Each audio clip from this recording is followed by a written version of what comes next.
Okay, for 46, it says they're making 8 dozen chocolate chip muffins.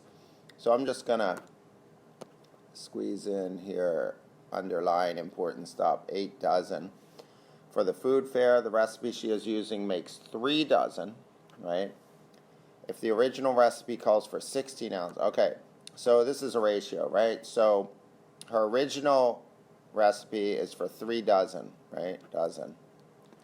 And the original recipe calls for 16 ounces of chocolate chips, right? So she wants to make 8 dozen, right? So in hers, she wants to make 8 dozen.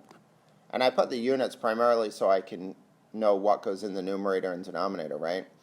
And then this is the unknown. She wants to know how much she can make. So I'm going to use cross multiplication here. I'm going to multiply 3 times x and 16 times 8. So 3x equals 128, and then we divide both sides by 3, right? Divide by 3.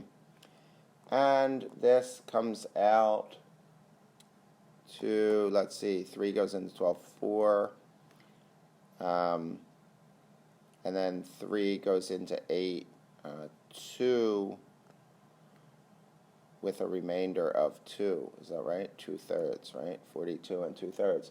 So how many chips does she need? And then it says she buys in bulk and needs to measure to the nearest ounce.